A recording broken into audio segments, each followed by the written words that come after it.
Siyanibingelela nonke balaleli nababukeli egameni likaJesu Kristu waseNazaretha. Siyanxusa njengokuba kunxusa uNkulunkulu emazulwini ukuba nithathe amabhayibheli enu njengamanje nilalele ivangeli lombuso wezulu lapho kushunyayelwa khona ukuphenduka nokuthethelela kwezono nokubhabhadiswa egameni likaJesu Kristu. Kulo ibandla likaNkulunkulu makube kini umusa nokuthula okuvela kuNkulunkulu uBaba wethu osemazulwini naseNkosini uJesu Kristu owazinikela ngenxa yezimpilo zethu. Kulabo abalalele abafisa ukubhabhadiswa egameni likaJesu Kristu nalabo abanemibuzo mayelana neBhayibheli nalabo abanofakazi uJesu Kristu yena yedwa oyinkosi nomsindisi esezembulile empilweni yakho wakunika ubufakazi ukuba ubuthule kuzo zonke izindlebe ezilalele ezimisele ukuza eqinisweni nasekugcweleni ngobufakazi bakho ukuba nonke nixhumane nathi kule mininingwane esoyishiya njengamanje. Ngizoqala nge-email address ethi izwilenkosi.ujesukristu@gmail.com izwilenkosi.ujesukristu@gmail.com noma i-cellphone number noma i-WhatsApp number la ungakwazi ukuxhumana nathi khona ethi 066 566 9245 066 566 9245. Izintshumayelo nezimfundiso ziyatholakala zonke ku-YouTube lapho ungahlala khona phansi uphethe iBhayibheli lakho ulalelisise uhlolisise imibhalo nathi ukube ngabe lokhu okuzwayo ushunyayezwa khona ufundiswa khona kuyafakazelwa yini izwi lenkosi uJesu Kristu. Ku-YouTube uzosearcha uthi izwi lenkosi uJesu Kristu. Ungakhohlwa ukusubscribe, ungakhohlwa futhi nokupressa i-notification button ukuze ngaso sonke isikhathi uzoyithola izifundiso eziphilileyo ezisiholela ekugcweleni naseqinisweni ngaso sonke isikhathi lapho zifakwa khona kuhlelo laka-YouTube. Ungakhohlwa nokusherisha i-link nabo bonke abantu obaziyo, ikakhulukazi labo ohlanganyela nabo ngaso sonke isikhathi kuzindawo enihlanganyela kuzo nifakazelana ukuthi uNkulunkulu udale izulu nomhlaba nokuthi uJesu Kristu uyinkosi nomsindisi ukuze wonke umuntu omaziyo ahlolisise imfundiso asuke ifundiswa nakholelwa kuyo ngokwemfihlakalo yemibhalo engcwele. So ku-YouTube sherisha i-link nabo bonke abantu obaziyo. Izwi lenkosi uJesu Kristu, izwi lenkosi uJesu Kristu. Ake sigobise amakhanda sibonge Baba wethu osezulwini osivusile nanamanje kuseni osiphile nalesikhathi samanje sokuba sikwazi ukuzwa izwi lakhe malifeze umsebenzi kaNkulunkulu ezimpilweni zethu. Ake sigobise amakhanda sikhuleke. Baba wethu osezulwini, mangcweliswe igama lakho, intando yakho mayenziwe ezimpilweni zethu sisemhlabeni njengasezulwini.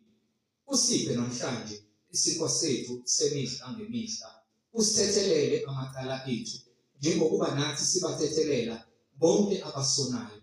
Ungasingenisi enkingweni, kepha usindise kokubi, ngokuba umbuso ungowakho namandla nenkazimulo kuze bephakade.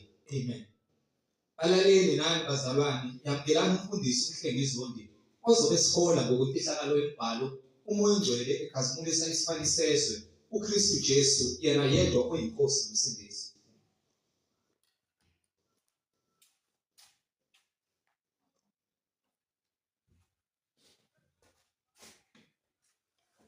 Siyanibingelela bazalwane egameni lenkosi uJesu Kristu umandla onke. Silobe sibona ubufakazi ngayo imibhalo ukuthi yinye inkosi, yinye inkolo, munye umbhaphathiso egameni likaJesu Kristu. Ukho ukutheshelwa kwezono ukuze sithole umusa ukuba simelwe ukuphenduka. Simelwe ukuphenduka. Ongike incwadi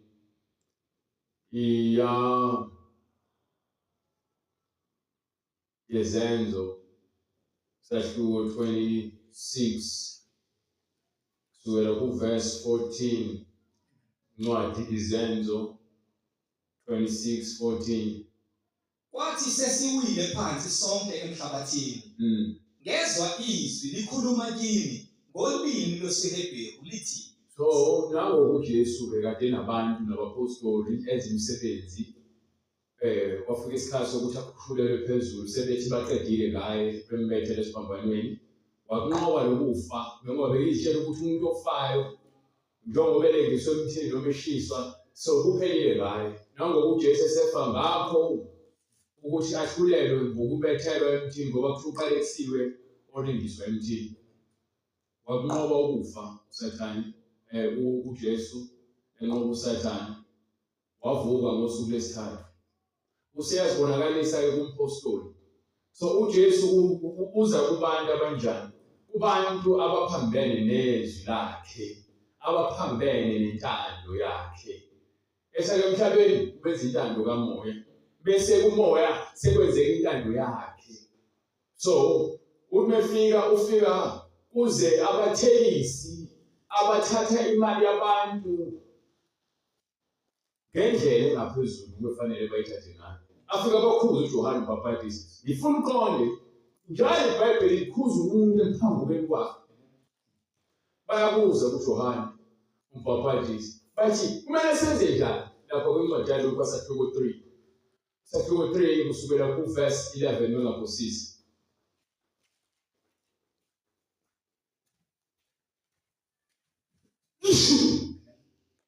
Okay. Incwadi ngokuba lokhu isahluko sesithathu bese-11. Yebo. Waphendula wathi kubo, onezingubo ezimbili. Uma-ke unezingubo ezimbili, uma unakho ukwembatha, yabela lo ongenakho. Akakuphe ongenakho. Onjani? Ongenakho. Awuphi umuntu onakho, uphonjani? Ongenakho. Okay? So umuntu awukwazi ukubuka umuntu ehambaze noma ehluphekile ukhona. Bese kuthi hayi uNkulunkulu uzabonela lesono. Ibhaliwe lelo incwadi kaJakobe ukuthi awukwazi ukuthi umuntu ehluphekile uthi wena hayi hamba uNkulunkulu uzokubusisa unesono. uNkulunkulu umthumele kuwe lo muntu. Lo sono sifika sikulindile ezulwini. Ayisofika sikulindile. So ukhonze wakholwa wazimisela wanikela kakhulu kumfundisi wanikela kakhulu kubantu abahluphekile. uNkulunkulu akandaba ukuthi unikela esonto kangakanani. Ufuna ukuthi uwenze lento ukuthi uma khona umuntu ogulayo eswele yiba usizo hamba umbheka usekele umbheke yini le ayivezayo uthando lwakhe afuna luqambe ukuthi yena uzele abantu abahluphekile ingakho ethi ke hambani lokuza ukuthi ngifuna umusa hayi imihletshelo uthi udokotela akakaza lapho abantu abaphila udokotela kepha ufuna abantu abayiziguli ukuze balashwe. So awukwazi ukulapha abantu abaphilayo. Ivangeli lishunyela kanjani na? Ivangeli lishunyela ngokuthi wenze lento inyama yakhe engayifuni. Vele umbone sinawo somhabhoni. So manje ngiba nomusa unempahla ezintweni ezibhebhile nezicathulo namabhlukwe amaningi khona umuntu ongenayo ibhlukwe mnike. Naye onokudla enze njalo. Unokudla kepha unomona. Ukudla mekumele uphe umuntu inhliziyo iyaphenduka. Uma edla uyapheka ukuthi udla kangakanani udla kanjani. Awunako ukukhululeka. Le nto yenziwe labantu abayakholwa. Laba abangakholwa ikhile ezokhuluma nabo. Ngoba thina abantu esithi siyakholwa ngoba labantu abenza uJohane uMbhapatisi abantu abathi bayakholwa. So uJesu uzofuna abantu abafuna ukulunga. Wafika nabathelisi ukuba bababhadiswe. Nabathelisi futhi ngaphezulu. Bathi kuye mfundisi, sizakwenzani na? Yini ekumele siyenze? Wathi kubo, ningabizi lutho ngaphezulu kwenikumisweleyo. So bekuthiwa intela 25 rand wena usufuna u10 rand ngaphezulu wasekhona 25 rand. So ukhohlakele. Awusenzi ngokulunga. Uyabona uJesu uza kubantu abangalungile uza nangu uza ke ulokezwa kuJesu. Mase sefika uJesu esezwile ukuthi uyesu Jesu agibele esihlahleni ngoba indoda emfishane afuna ukuyobona. uJesu uthi hayi ngilike emthini nami ngizake ngoba namhlanje umbuso wezulu uze kwakho ngiyodla kwakho namhlanje. Wathi uzake wazichaza ubuhle bakhe. Uthi nawe omunye ngoba ke sebethini uzake bayamlahla. Kepha uJesu uthi ngifuna bona impela ofana noZakewu. Ngoba uJesu ufuna abantu abalungile yina. Cha, ufuna abantu abayizulu ngoba balungile sebalungele umbuso. Uthi komunye umfanekiso uthi uMalusi elezipho ezu100 uhambe yodwa ilahleni ashiye lezi ezu99 ahamba ayofuna le yodwa uyothanga ayithola emahlobo ajabule. Abatshela ukuthi ngizange ngithokozisa ngoba yini sengitholile ivu yakho ilahlekile. Naye enye indawo futhi indodana yolahleko. Indodana yolahleko ithi baba letha ifa lami ngahlukanisele ubaba wayo azange athi hayi manje ndodana 1 2 3 and 4 uthi thatha into yakho. Ahamba umfana ayodla ifa lakhe lezifebe. Kufika isikhathi esinzima sesomiso kuphela wonke umcebo wakhe uthathile. Nango-ke sebalwa nabantu manje abaphila usizi. Usefisa nokudla kwezingulube. Seyiyabuya ingqondo ukuthi yazi lapha ekhaya sinakho konke. Uma ngase ngiwele ekhaya ngivuma amaphutha ami noma ngabe kuthiwa ubaba akasange ubali njengendodana yakhe mhlawumbe ngibe njengenceku yakhe ngoba izinceku zakhe zidla kahle. Yabuyisa ingqondo yahamba yathi kuwele ekhaya. Mekuwele ekhaya ithi izophenduka. Baba ngonile. Ithi baba ngonile kulo izulu. Baba ngonile kulo izulu naphambi kwakho. Ngonile emazulwini ngaphinde ngone naphambi kwakho. Angisafanele ukuthiwa indodana yakho. Uzibone ngalungile ukuthi angaphinde abuyisane nobaba wakhe. Incwadi ngokwaLuka 15 verse 21. Yebo uyise wathi ezincekwini zakhe sheshani nikhiphe ingubo enhle. Uthi abanona ingubo enhle kunazo zonke engaphezulu kwazo zonke ngobuhle. Nimbathise nifake indandatho esandleni sakhe. Nezicathulo ezinyaweni. Nobona umuntu uhambe nakho konke. Wabuye njani? Esenqunu.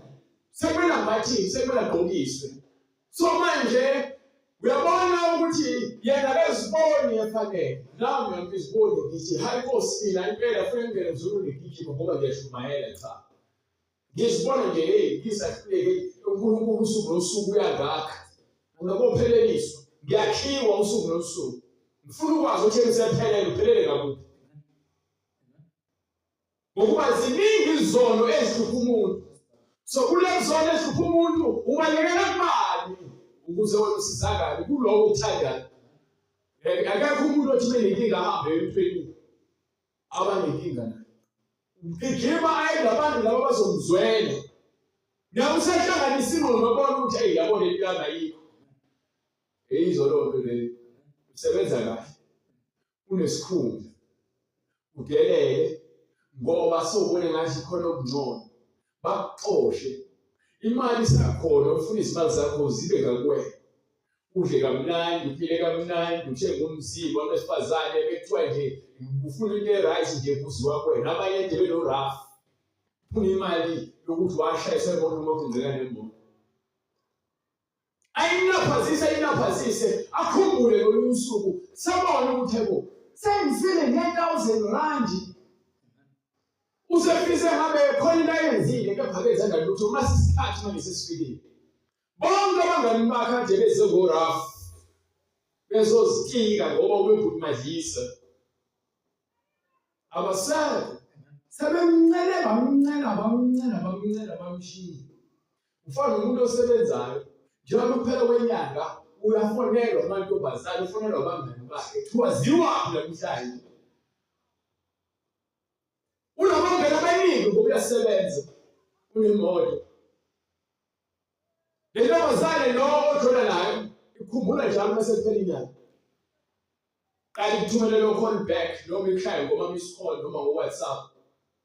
Akukho engqondweni yakho lo. Uzobona phela umsebenzi ngoba udakwa kusukela ngoLwesihlanu ukuze kushaye isonto ebusuku ekuseni ukwazi ukuvuka. uyafuthiswa emsebenzini nokutshwala bese uxoshwe emsebenzini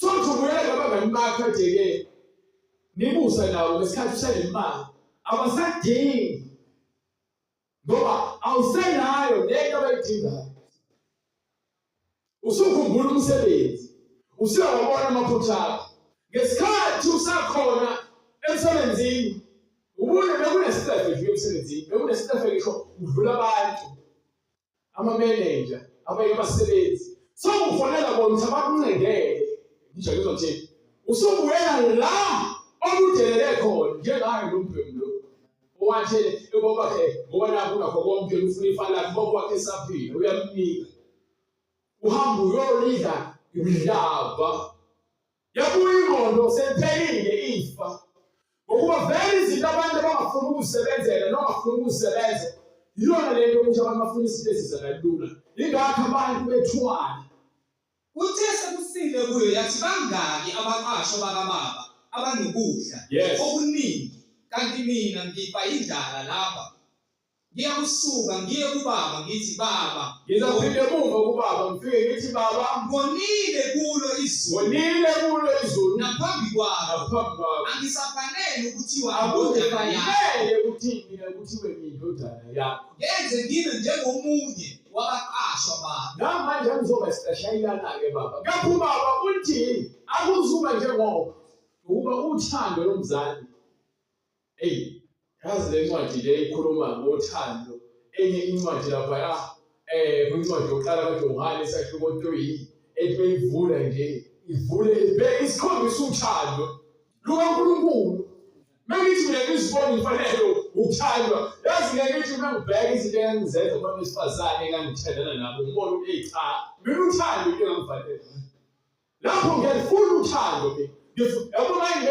ngoba sengiyakhona sengimuntu wesifazane wesifazane engqondweni yami ngijabona ngifuna uthando uNkulunkulu ngifuna okanje ngiyaphanga kokholo bengithi mina ngifuna nama-hits ngifuna nezifaka ngifuna umlungu ngifuna ikhalaji angifuni umuntu omnyama ngoba yini bengisavume isikhathi sokuthi ngibhayize so manje nake sengathi ngiboshiwe manje yabona lapha enyameni saziphilela bekukuthi kufanele ngihambe ngiye-bar noma ngiye-restaurant noma ngiye-clubini ngifike ngithole besifazane ezikude wena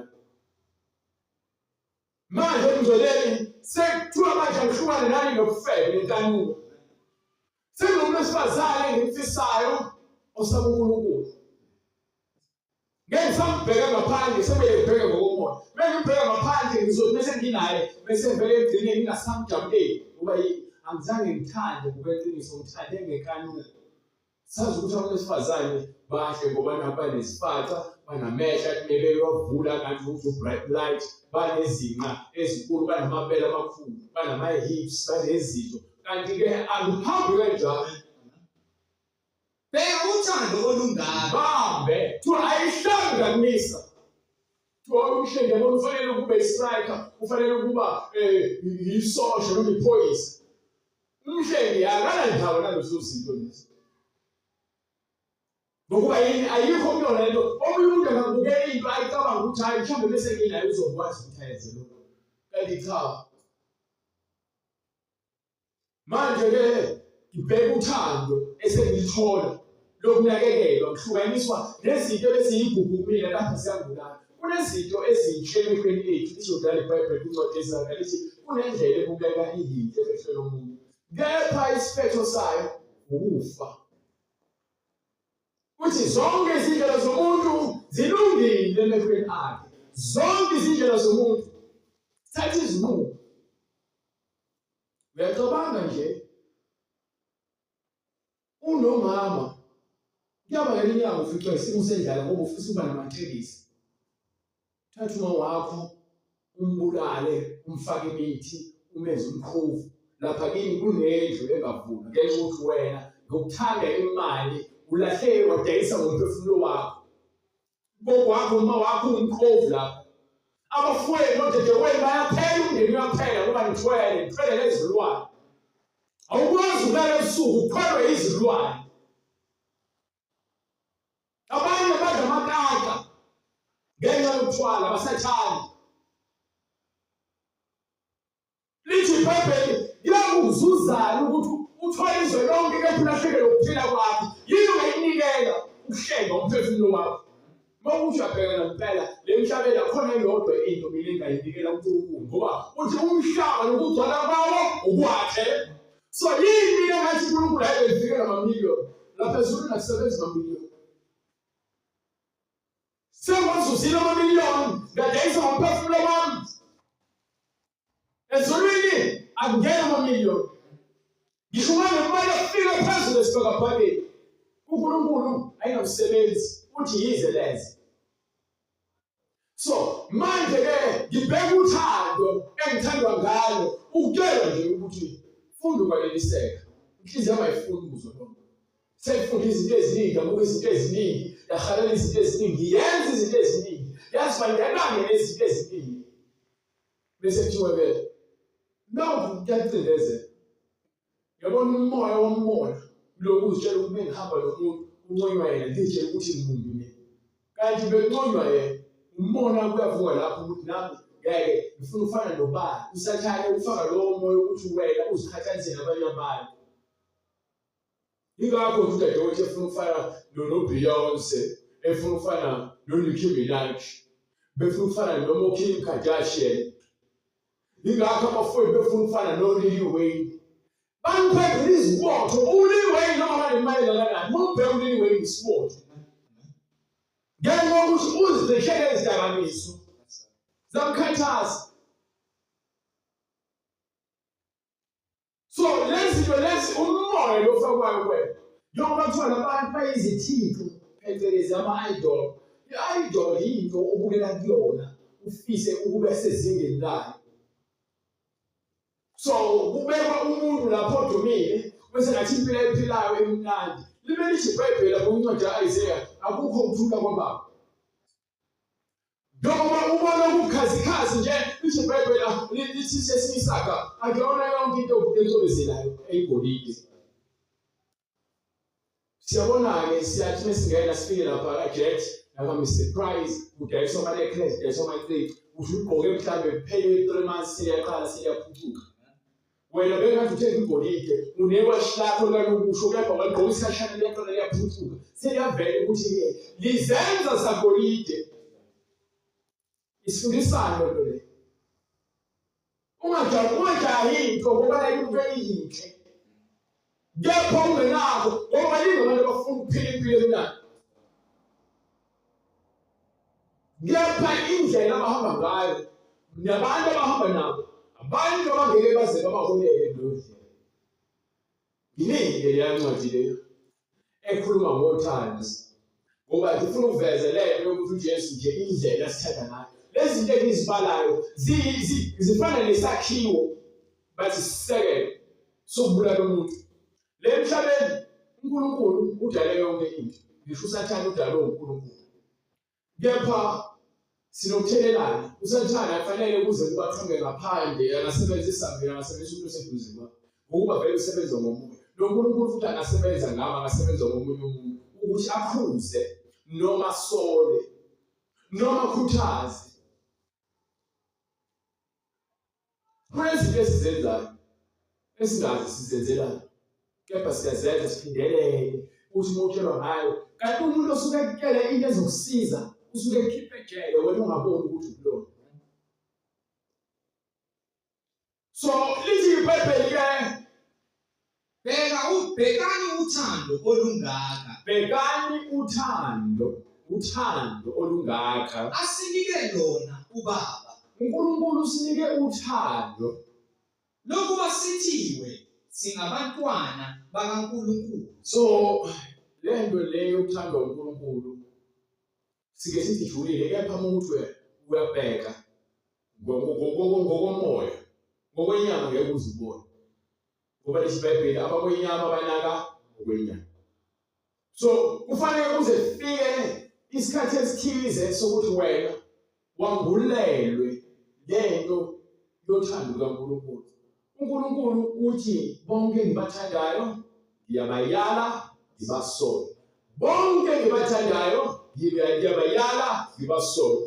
usho ukuthi uma uthi uNkulunkulu uyakuthanda vuma phela iBhayibheli lethabo yeke ufeba phela manje yeke manje phela ukuqamba amanga yeke manje ukuba isidaba yeke ukuba yinhlwe yeke ukuba umthakathi yeke ukhatha abantu yeke inzondo yeke uhleba yeke into zokufakela ngoba uNkulunkulu uthi umuntu omdala wonke sisukela ulutho sisukela ulutho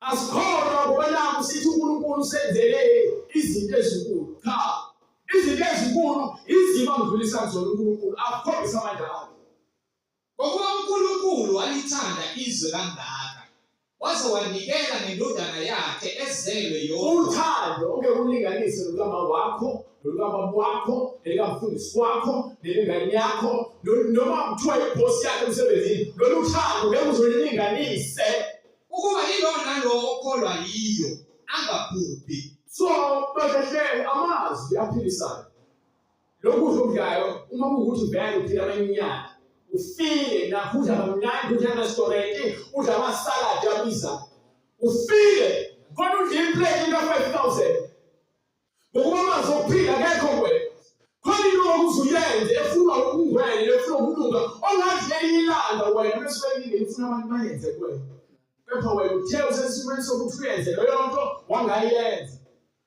bese uthi-ke ulungile wena ulunge emehlweni akho cela umuntu ucela usize umuntu awunalo kepha unalo kepha wena mesuke elingeni ufuna bakuzwele so nayo indaba emshadweni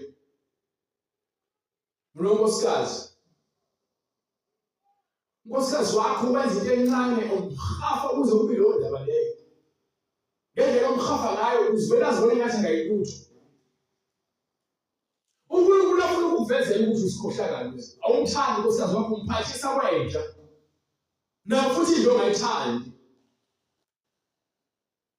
bese utholakale ngoba bethu amfalisa uvela uxolisana kwesililo uyima vele uthule suka phambi kwami ngiyanyiza usho kunkosikazi wakho uyothi ngelinye ilanga usathana kungesengene kahle ngoba uyagibela usathana bese agibelele uthambo ofeka uhambe ongene uphinde siyathola unkosikazi wakho uthi uyaphinga nengane ngaphandle sozochaza sofaka umsila ngaphansi bese ethatha izikhwama zakhe esethi uyapakisha esethi uyahamba ukhathele ukuphathiswa komuntu ongela ndawo ngiyaxolisa nkosikazi kube yiphutha nkosikazi ngiyacela uma ngase ngisho wena zoba yini so uyaqala ukuthi manje uyabona ukuthi umuntu ngapha sembekile nje lesandla kwenzela yonke into ekunakekela ukumthathisa kwento engamsebenzi bese ahambile solo kujabulisa usuyamncenga sofuna ukukholelwa wena uhlulanga ukukholela yenza iphutha elincane ngiyaxolisa baba yini enkosayo ingakho kuthiwa umbuso uyadalwana ngokuba njalo abantu abasemandleni bazibona izinto ezingaphezulu kwabanye abantu umbuso uyadalwana wenza umuntu ohlakaniphile azibone ngazukuthi usengcono nabanye abantu aphendule isililo ngoba wonke umuntu othi uhlakaniphile ngaphezulu komunye umuntu usephendule isililo ngokuba uzoqala kubele omunye umuntu phansi afune bonke abantu baguqe kuyena afune bonke abantu babukele kuyena ngoba usezibona emkhulu yena ngoba naku usemandleni uNkulunkulu uyakuphutha lowo manje uJesu uyawathatha wonke lawo manje uJesu wathathile lowo manje sizikhoma ngawo emhlabeni awathathile awayilutho ngoba manje bathiwa uyafa noma ngiyafa uma ngenayo uJesu khona le kufanele ngifike khona kanjalo amadoda afanele ukuthanda umkawo njengemizimba yawo ukhuluma izwi kaNkulunkulu thanda umkakho nawe umuntu wesifazane uzithobe nawe ngane uhloniphe nawe umuntu omdala uhloniphe ingane othanda umkakhe uzithanda yena. Lo othanda umkakhe uzithanda yini? Uzithanda yena. Manje kubizwa eBhayibhelini ukuthi umuntu wesifazane waphuma wakhiwa ngobhabho lomuntu. Manje bese uzonda umuntu othathe naye. Awuzondi wena. Ngokuba akakho abawazonda eyakhe inyama. Khona umuntu ozonda inyama yakhe. Bakhona sebekhona manje. Abazonda ukuthi hayi mina ngifisa ngabe nganginezikhono ezivelile. Ngifisa ngabe nganginezindebe ezinkulu babe bozifaka imjobo lapha usathana bafaka ukuthi bazizonde bona. Bona bathe bayazithanda. Babona ngathi ngeke ukuzithanda. Bangofaka izinto zokufakela abantu abangabathuluzile. Senezinto ezithengwayo ke manje. Ezivele umuntu azibophele esinqeni. Uzithola lapha kothembu. Yinto ezofakela. Wena ubona ngathi uyazithanda ngathi uyinono. Kepha ngaphakathi womile. Bezisho ukuthi bahlakaniphile. Bezithola ukuthi bahlakaniphile baphenduka izibulo. Lenkazimulo kaNkulunkulu ongabhubhile bayiguqula ifane nomfanekiso womuntu obhubhayo. Ingakho-ke namhlanje sekunezithombe zikaJesu, kunezithombe zikaMariya, kunezithombe zikaNkulunkulu. Ukuba yini? Bathebe bahlakaniphile baphenduka izibulo. Ngoba uNkulunkulu uthi awuye ukuzenzela umfanekiso. Ngalokho uNkulunkulu wabanikela ezikhanikweni zezinhliziyo zabo kukho ukungcola. Mina angidingi irosali ukuze ngibone ngiyakholwa.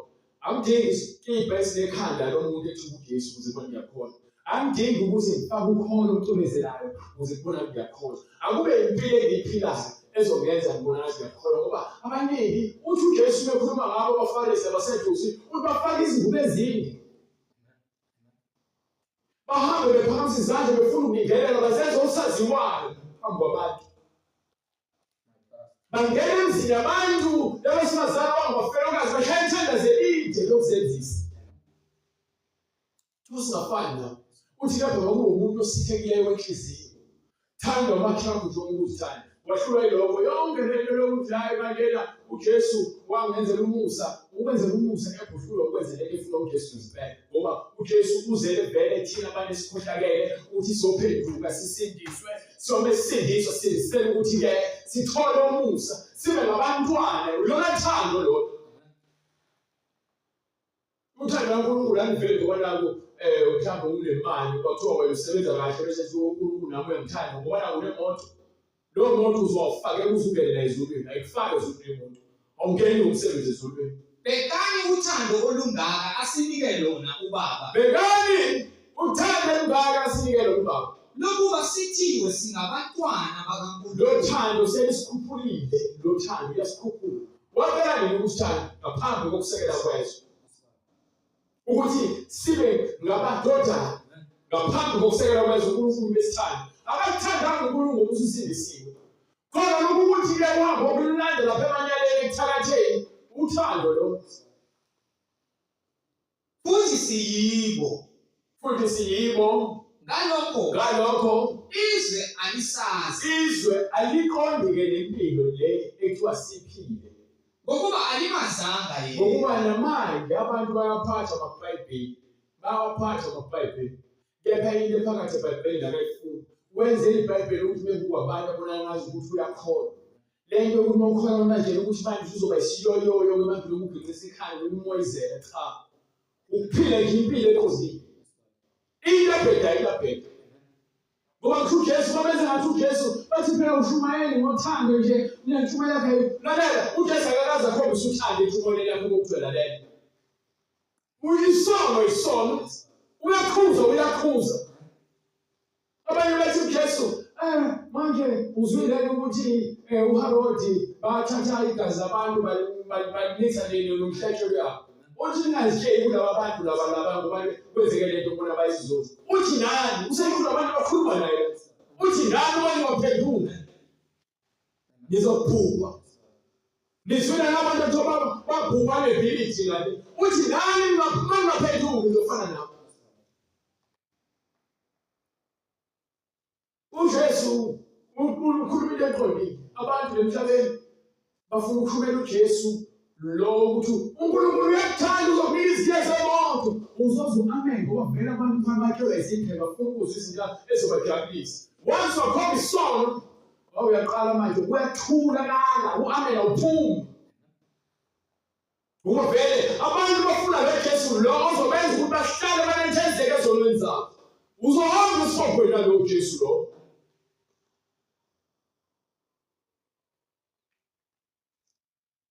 Uzoyaphakathi esogwini. Bathandekayo, manje singabantwana bakaNkulunkulu. Kepha akukabonakali esiyakuba yikho. Siyazi ukuthi nxa ebonakaliswa siyakuba njengaye. All right, siselapho ke. Manje akasabonakali manje.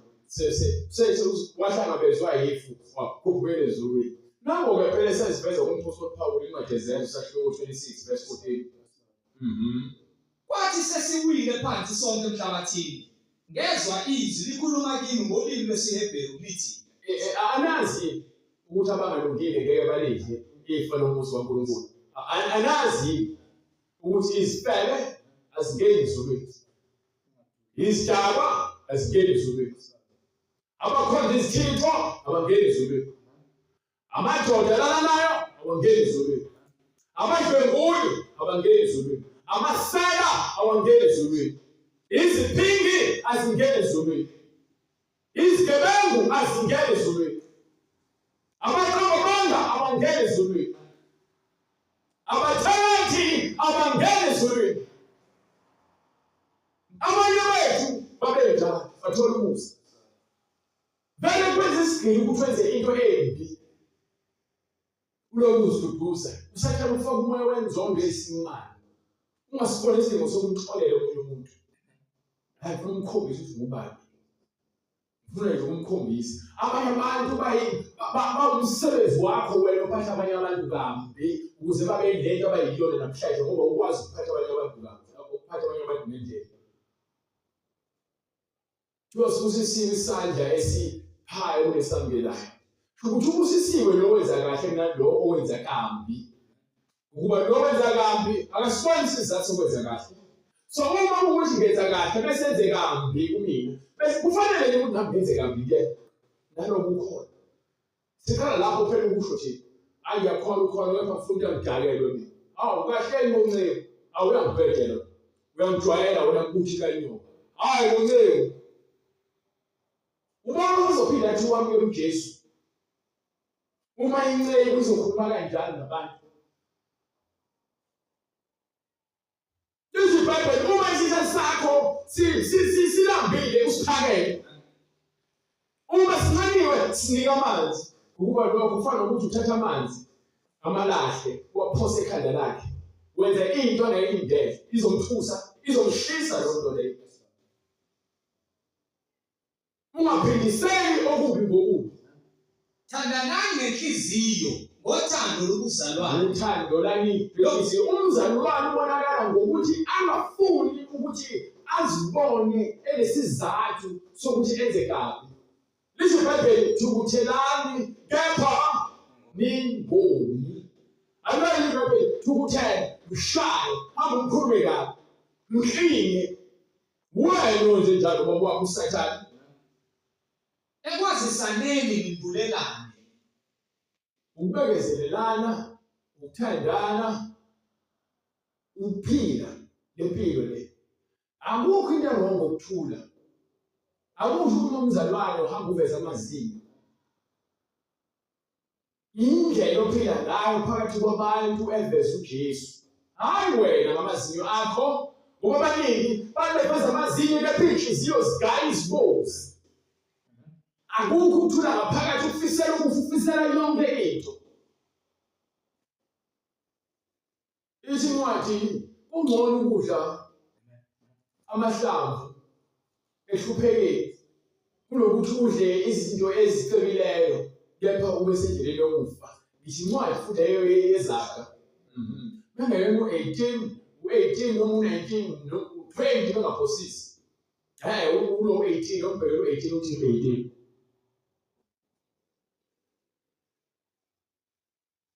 Incwadi yeZakha sahluko 18 verse 1. Ozahlukanisayo ufuna esakhe isifiso. Open uhambe 19 verse 1. Ungcono umpofu ohamba ekupheleleni kwayo. Nayo incwadi. Ungcono ohluphekileyo kepha ohamba kuphila. Ekupheleleni kwayo. Ehamba ngokuqonda. Kunophambene. Kunalowo ohamba ngendlela engafanele. Izindebe zakhe eyisiwula. Nangomlomo wakhe ukhuluma ukufa. Futhi akulungile ukuba umphefumulo ungabi nakwazi. Umphefumulo ufanele ube nokuqonda. Umphefumulo ayinyama yakho. Inyama yakho nje ongitshele nje sawufaka amazinyo amagolide ama-tattoo ufuna ukubukwa uhlolisa udaka nje into ezongena phansi la enhlabathini ife. Awuhlukile nomuntu ohlolisa imoto ayihlolisa imoto ithi isuke beyihambe yoshayisa ifoko iphelele ongelo nto leyo. Bawungelo obuhle bale moto usephelile. Umphefumulo wakho ngapha usendaweni yesomiso. Ayikho lonke ukuzithanda nokuzihlonipha. Kepha ukuzibona ukuthi umuhle wena wena ufaka i-makeup ebusweni. Ayikuzikhohlisa lokho. Ubuhle abukho ngaphandle komuntu. Ukuba umuhle bazoba muhle ungafuni lutho. Ezokwenza ukuthi ube muhle ngale ndlela le uNkulunkulu akudale ngayo. uNkulunkulu wakho lo mkhonzayo ubekela iqiniso. Ubona abantu bezizonda bafuna ukuthenga amabhayosikimi bayahamba bayohlinza bafuna amafika abanye basusa amabele abo bafuna nezibele abantu besifazane. Abantu besilisa nabo bayahamba bayosenza abantu besifazane. Badla imishanguzo ezokwenza ukuthi bamele amabele. Lapho besakhuluma uyezebhodla ukuthi ayindoda phela le. Umusa waphela kunomusa. Imkhumalo izohlangabezana naye emakhilabhini le. Ebusuku amabraya amalayi lapha ayashaya umnyama nakulendlu uba yini uzokhohlakala. Wena utshela ukuthi ubona umuntu wesifazane wena ke faka iwigi. Wesho sondela ukuthi ukhuluma naye uthi uthatha udaba lakho bese vela bodle. Wena sonke ngesinwayo ukuthi hi how are you?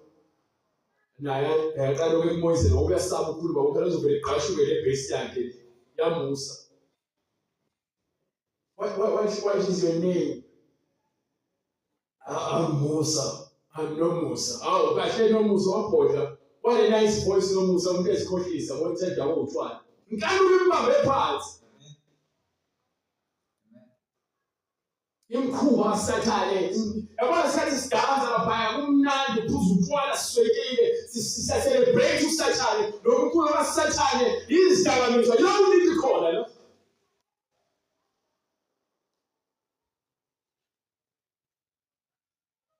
Yonke into ikhona. Kepha uNkulunkulu bese kwahlukanisa uyakwazi ukukusiza.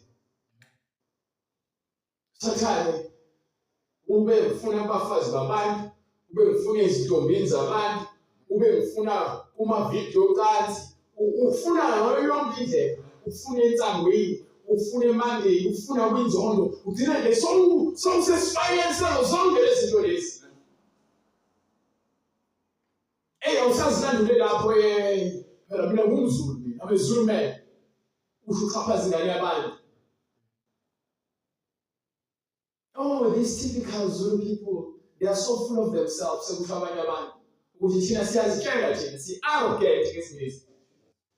Sibe arrogant, sibe ignorant at the same time. Sabantu abanenkani futhi abangazi lutho isikhathi esiningi. Ngokuba akusho ukuthi lokho hlezi ubona ehlelo lakho kuyikona. Ngoba yini? Ukulushayo wakho weshayo mawakho. Manje uzongena ukuthi hayo impilo leyo. Uzongena lonto leyo. Ukhuluma kwakhe isigebengu bese ukhuluma nawe isigebengu uzothaya phela nami lalela. Uyasimoshela isikhathi. Akuyona yonke into okhuluma ibuka ekuyiyona. Baba kufika njalo eshajayiwe bese ejayiwe leli wena ungikhule usike lo phethini. Ngiyakutshela. Ukuthi ugogo wakho esangoma akusho unafuna ngothwasi. Wakhona lawo vele songelile umoya. Kunezinto nje ufuna ukuthi uzikhole, waqala wayikhola loo nto sekuphelile ngawe. Baba wena oleleyo. Baba wena oleleyo. uvuke obafileyo uKristu khanyisa. so lento kaKristu ayigeke manje le Bhayibheli kuyiphambane lento ethona amazulu iphi into yamazulu iphambane Methu uNkulunkulu wadalisa izwe zonke legazi leli igazi lami nomuntu waseNigeria ehluke kuphi hayi usiko lwethu luqhamuka noma usiko lwethu thina ledla iminyama usiko lwethu thina ledla iminyama wayiphoyonke nje iminyama ngento efanayo Nguma ngendlela eminyama ngisakhuluma manje ngudlabile ukuthini nguma ngendlela eminyama ababodwa bazwane njengoba sikhona uKristu phakathi bonke bayaphendukela bangathamba bezwana bangazi ukuthi bayavumelana kuyo sonke izinto uyothi baphuma ngomtheleni baphinde baphendukelana emoto yini ingokuba bafuna uKristu ukhaya ukuze baphile bomnyameni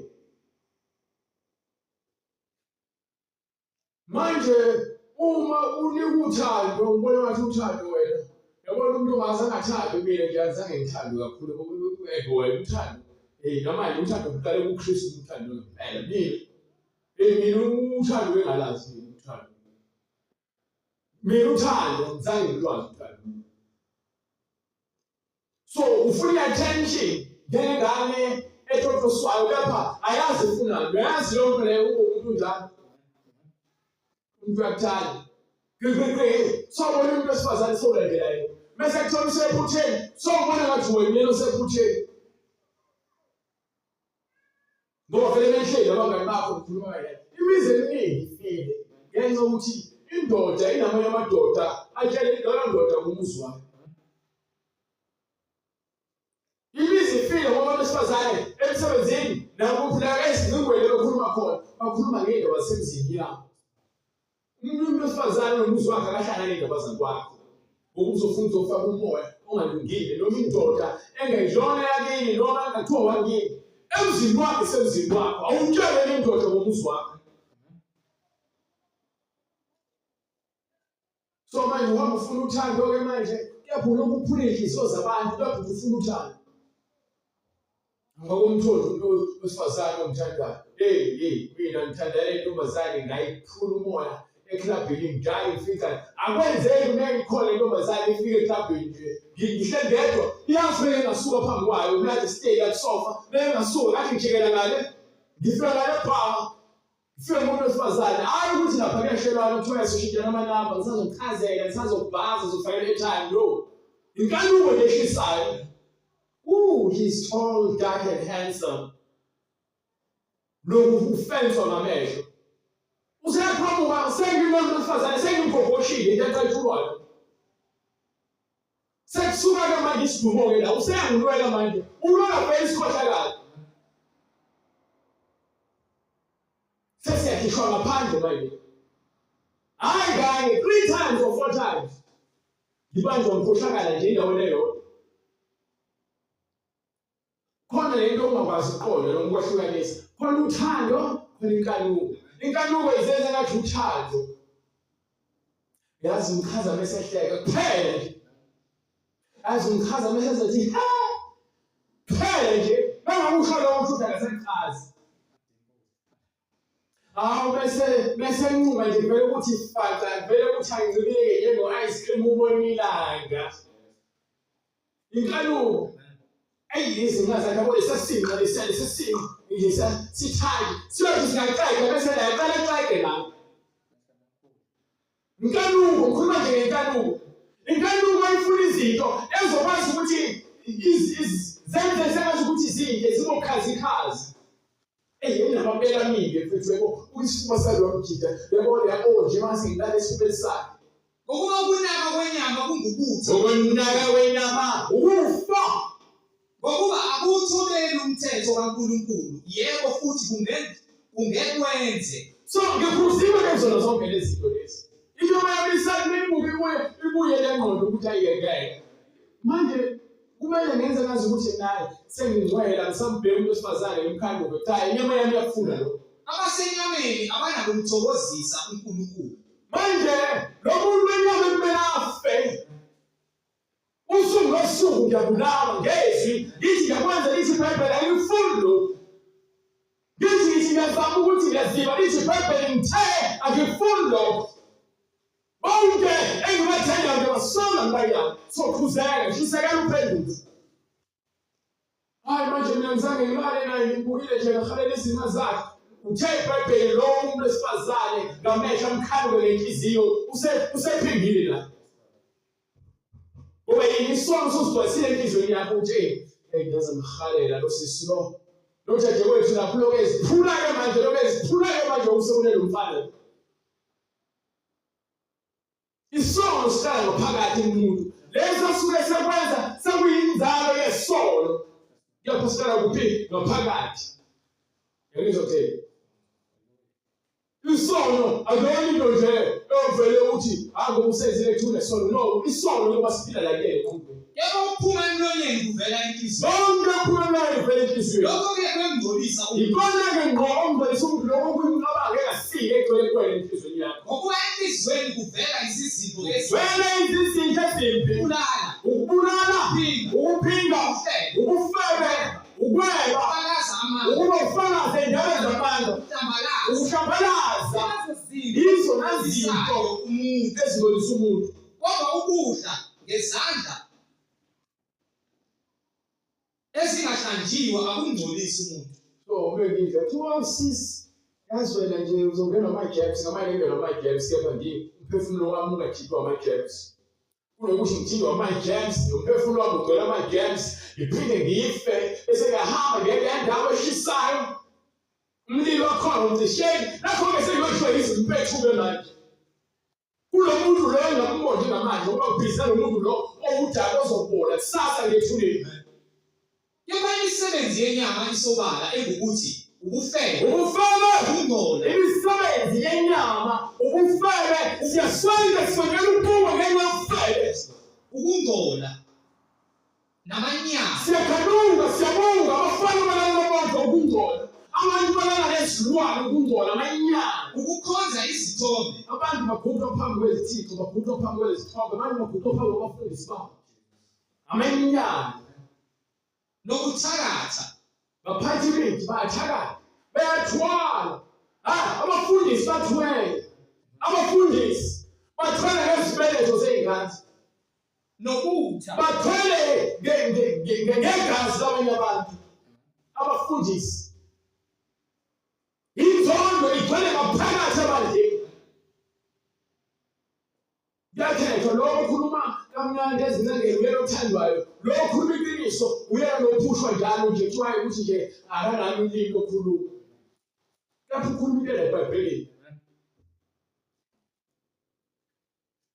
Ngike incwadi ezayo special 26. Sesiwile sonke.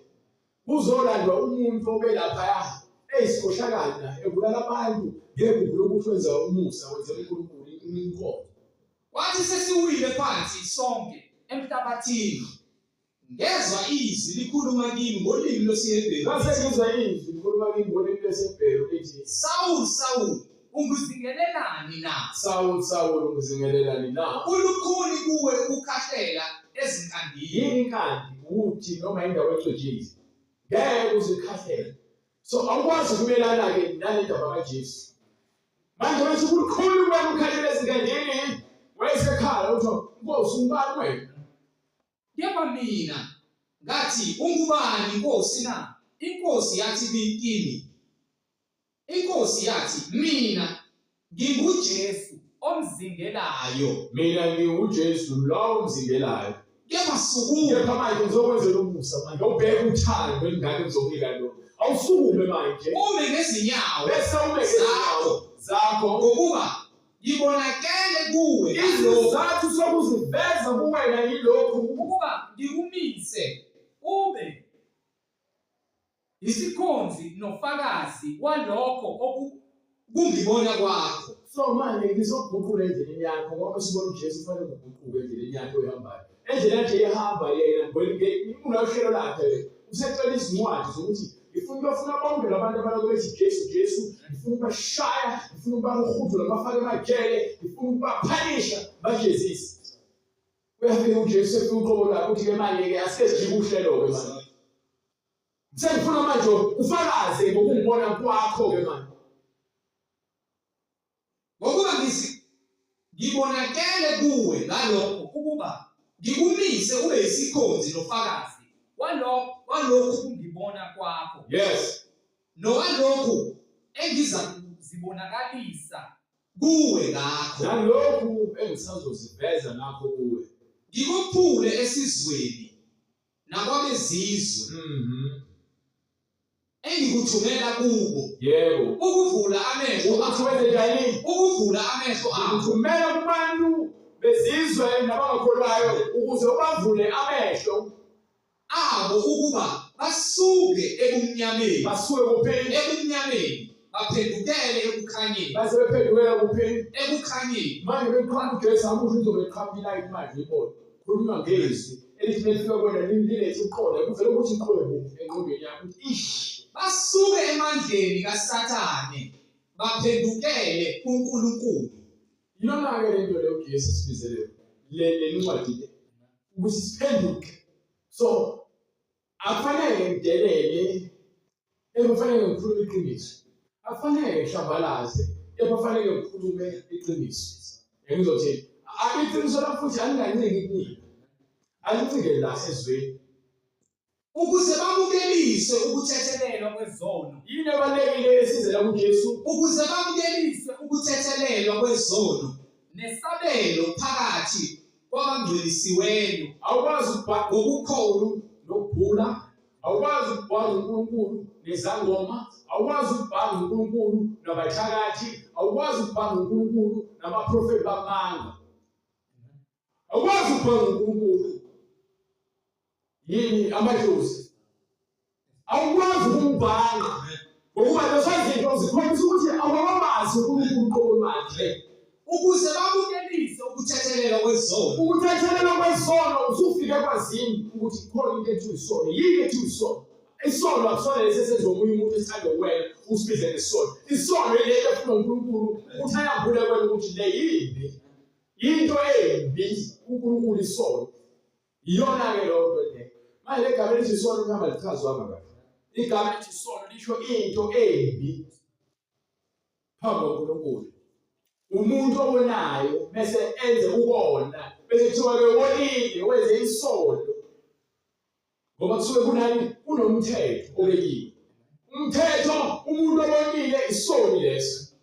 Mase sibheke-ke sesibhala ngale ncwadi leyo yokuqala kaThimotheyu sahluko 1 kusukela kuverse 6. Iyona-ke le ngifuna ukutshela ngayo ukuthi umthetho lo ubekele wona emapheki kancane. Ngabe kuyaqhubeka kepha kufuna nje ukurayisha veze la incwadi yokuqala kaThimotheyu sahluko 1 kusukela kuverse 6. Abathe abanye bephambalazile kulokho. Yes. Baphambukela ekukhulumeni baphambukela ekukhulumeni okuyise. okungenamsebenzi. Befuna ukuba babe ngabafundisi bomthetho. Yes.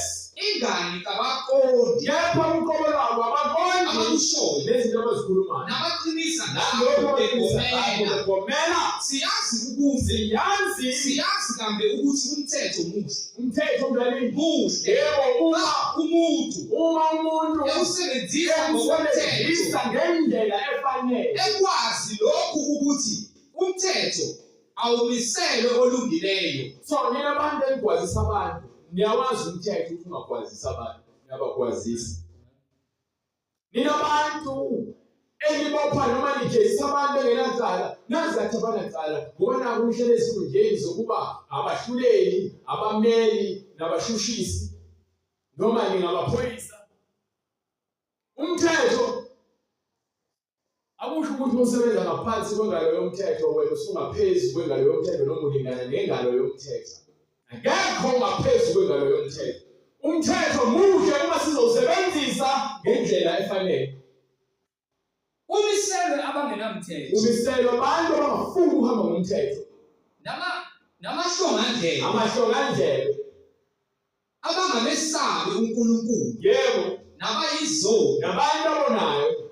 abahlazisayo, abantu abenza izinto eziyihlazo, nabadumazayo, abadumazayo, ababulali, oyise nabonina, nababulali babantu, yes, nezifebe, nabesilisa abalala nayo, nabathumba abantu, nabaqambi bamanga,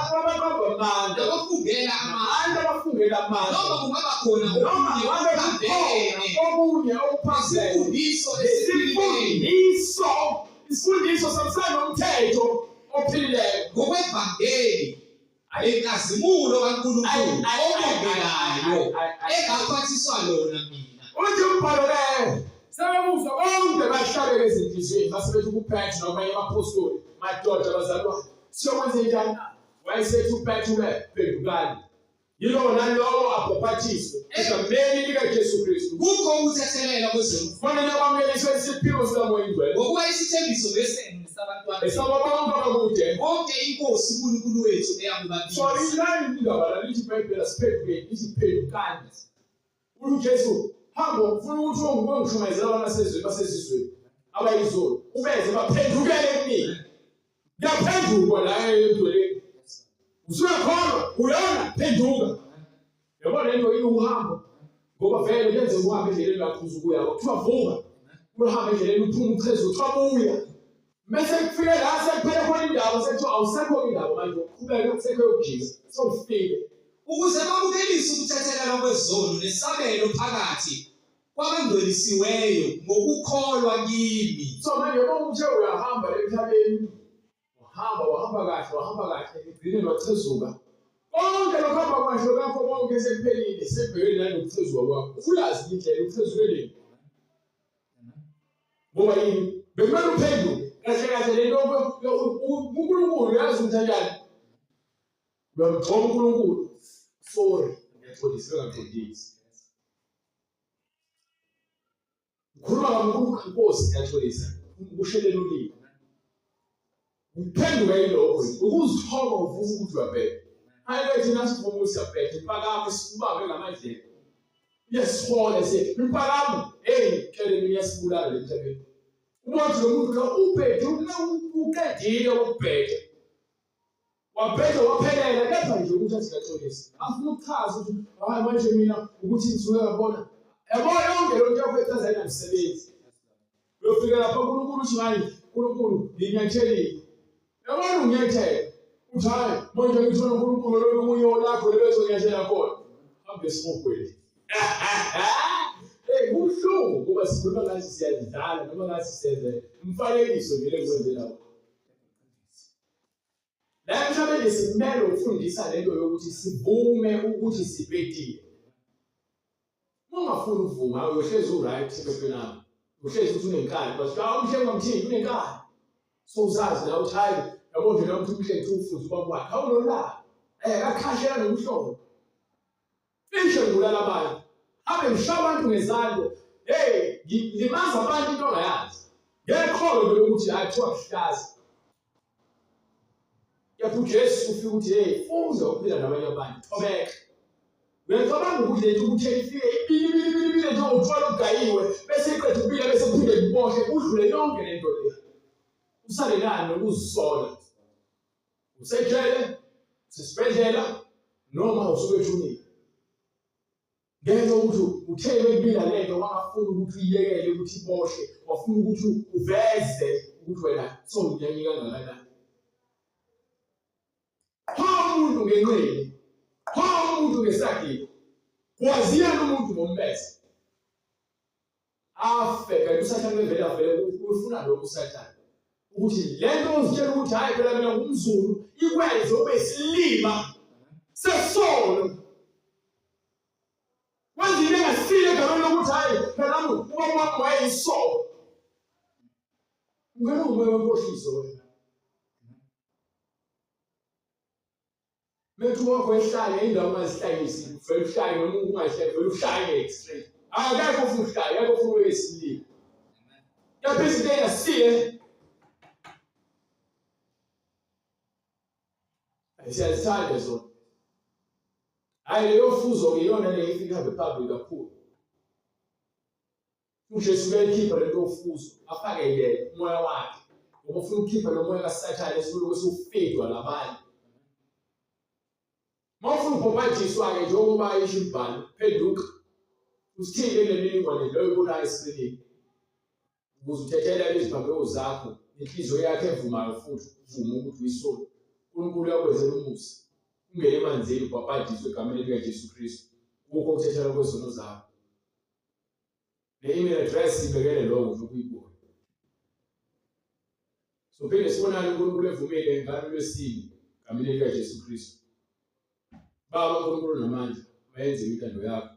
Le nkonzo sinikela kuwe amandla akho apheleliswe. Lapho sihluleka khona siyacela usisize. Usiphe amandla uNkulunkulu okuqonda namandla okubekezela. Usiphe umusa nothando kukho konke esikwenzayo uNkulunkulu sibe nokuqonda. Sabanye uNkulunkulu abonayo njalo kepha ngegama likaJesu Kristu sicela umusa, sicela intethelelo. Malibonge lidunyiswe igama lakho ukuze kube kufike ekugcineni. Ngegama likaJesu Kristu ngenimandla onke ukuze kube phakade.